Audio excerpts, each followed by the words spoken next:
साथियों, आप सभी का स्वागत है और माफ़ी चाहूँगी आप सभी का समय ले रही हूँ। लग रहा था कि हाथरस के अंदर एक अन्याय हुआ है, उसके बाद न्याय होगा, लेकिन नहीं, अन्याय के बाद और अन्याय और अन्याय और अन्याय हो रहा है। अब यहाँ तक हो गया है कि सरकार अपनी छवि को बचाने के लिए हाथरस की पीड़िता जो दम तोड़ चुकी है, हमारे बीच में नहीं है, उसका चरित्र हनन किया जा रहा है। उसका चरित्र हनन जो दम तोड़ चुकी है ही नहीं हमारे बीच में। डाइंग स्टेटमेंट बच्ची ने दिया कि उसके साथ बलात्कार हुआ है। सिर्फ हमारे पास अब उसकी वो आवाज़ और वो वीडियो रिकॉर्डिंग है जिसमें वो कह गई है कि उसके साथ बलात्कार हुआ है। आपने सुना, हमने सुना, परिवार ने उसका डाइंग स्टेटमेंट सुना। अब नार्को टेस्ट किसका करेंगे? बच्ची ने तो दम तोड़ दिया अपना बयान देकर। अब आपका, मेरा, परिवार का नार्को टेस्ट होगा, हम बताएंगे सच है झूठ है। बेटी ने कहा बलात्कार हुआ है। कहा जा रहा है कि फोरेंसिक में बलात्कार नहीं आया। मैं सिर्फ पॉइंट बता रही हूं जिसपे ये पीड़िता से उसका न्याय का अधिकार छीन रहे हैं। कहा जा रहा है कि फोरेंसिक में बलात्कार नहीं आया। मेडिकल एक्सपर्ट बताते हैं कि कोई भी मेडिकल जांच के परिणाम 96 घंटों के बीच में अगर जांच हो तो आते हैं। अगर समय 96 घंटे से ऊपर हो जाए तो उसके परिणाम आना बेहद मुश्किल होता है। इस केस में भी यही हुआ। बच्ची का जो मेडिकल था वो सैंपल 11 दिन के बाद लिए गए। 11 दिन के बाद मेडिकल रिपोर्ट में ये लिखा है साफ कि मेडिकल जांच में, क्योंकि सैंपल 11 दिन के बाद मिले इसलिए नहीं आएगा, पर इससे इनकार नहीं किया जा सकता कि बलात्कार नहीं हुआ है। और बेटी का स्टेटमेंट है, पहली बात। दूसरी बात, संदीप, अब उसका चरित्र हनन बेटी का कैसे किया जा रहा है? बेटी ने कहा था 14 तारीख को बलात्कार के बाद कि संदीप ने उसके साथ ये हरकत की है। अब ये संदीप चरित्र हनन देखिए, संदीप उसका भाई भी है। ये कब पता लग रहा है इनको? 14 को, 15, 16, 17, 18, 30 तारीख तक जब बेटी ने दम तोड़ दिया, उसका अंतिम संस्कार 2:30 बजे तक आप फूक रहे हैं उसे पेट्रोल डालकर, तब तक आपको भी ये नहीं पता था कि पीड़िता ने जो संदीप कहा है वो उसका सगा भाई है। और आपने किसको गिरफ्तार करके जेल भेजा? क्यों? क्योंकि आपको पता था कि पीड़िता कौन से संदीप की बात कर रही है, इसलिए आपने भी उसी संदीप को पकड़ के जेल भेज दिया। और आज किसी तरह बेटी का चरित्र हनन करने के लिए, कभी लव एंगल, कभी संदीप जिसने बलात्कार किया वो आरोपी संदीप नहीं जो जेल में है, ये आरोपी है, उसका सगा भाई है। आप देखिए, भाई के ऊपर आरोप लगे जा रहे हैं कि बेटी ने जिस पे बलात्कार का संदीप पर आरोप लगा उसका भाई है। कितना नीचे गिरेंगे आप, कितना नीचे गिरेंगे आप? शर्म आनी चाहिए, डूब मरिए। रंजीत श्रीवास्तव, प्यार से थूक दीजिएगा इसके मुंह पे, अगर कहीं मिल जाए तो प्यार से थूकिएगा। हम गांधीवादी हैं लेकिन थूक दीजिएगा। ये क्या कहता है रंजीत श्रीवास्तव? ये सारी लड़कियां, गरीब, दलित की, शोषित, पीड़ित लड़कियां, ये सारी लड़कियां बाजरे, मक्के, गन्ने, अरहर के खेत में ही मरी हुई क्यों पाई जाती हैं? थोड़ी शर्म है आप में? क्या कह रहे हैं आप? निर्भया का भी जिक्र कर दिया और ये कह दिया कि निर्भया में उसके मांग में सिंदूर नहीं था, वो अपने मंगेतर के साथ, बॉयफ्रेंड के साथ थी, इसलिए उसके साथ हुआ। अरे डूब मरिए लानतों से। घर में औलाद, बेटियां नहीं हैं आपकी, कैसे सोच भी कैसे सकते एक सगे भाई के बारे में?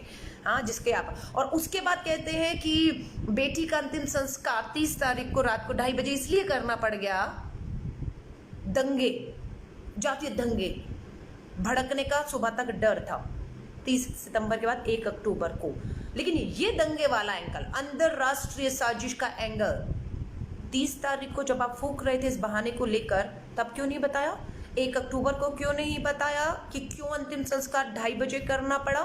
क्यों 2 अक्टूबर तक आपने नहीं बताया कि ये अंतिम संस्कार जातीय दंगे भरने और अंतर्राष्ट्रीय साजिश है? इसलिए ये अब जाकर किसी तरह से भी अपने आप को, अपनी छवि को बचाने के लिए, अपने आप को बचाने के लिए ये एक मनगढ़ंत कहानी, षड्यंत्र रखा जा रहा है।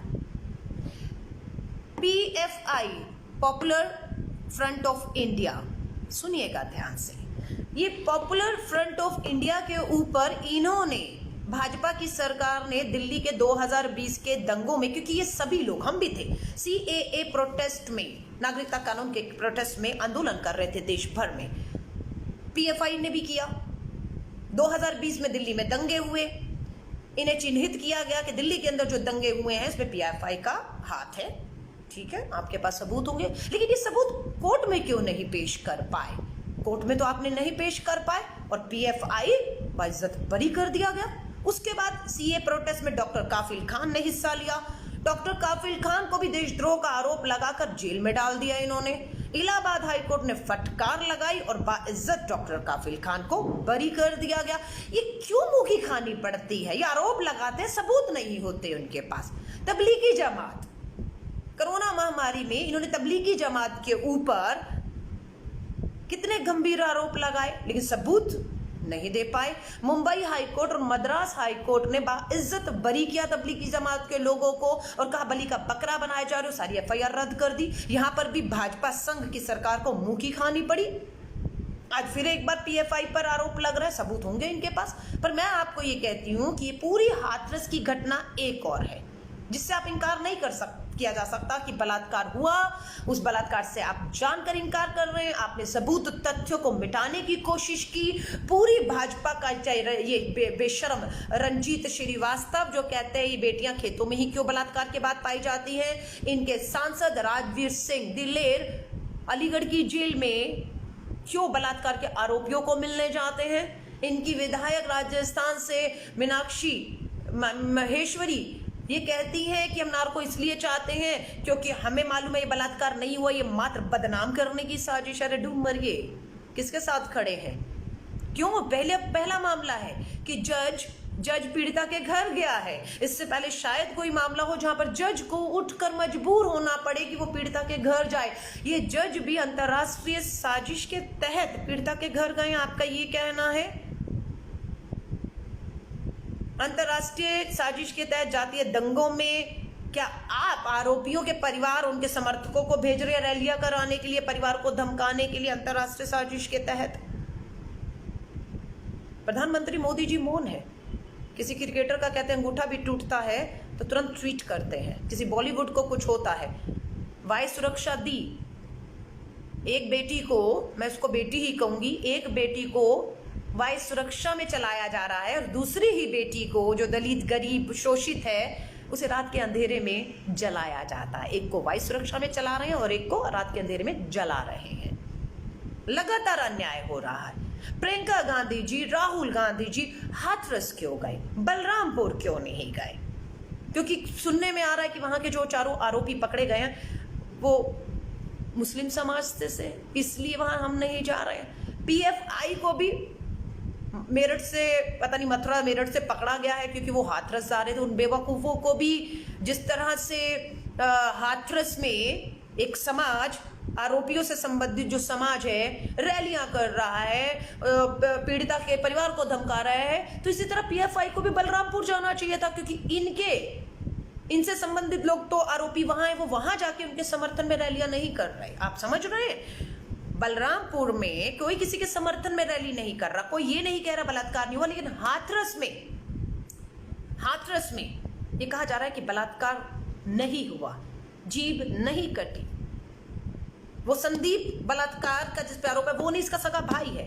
लव एंगल दिया जा रहा है। ये लव एंगल, अगर पुराना लव एंगल था तो उसको 14 तारीख को क्यों नहीं बुलाया, बताया पुलिस ने या फिर गांव वालों ने, या फिर जो आज कर रहे हैं, आज अक्टूबर में 6-7 अक्टूबर को ये लव एंगल दे दिया गया। संदीप उसका भाई बता रहे, शर्म करिए ना।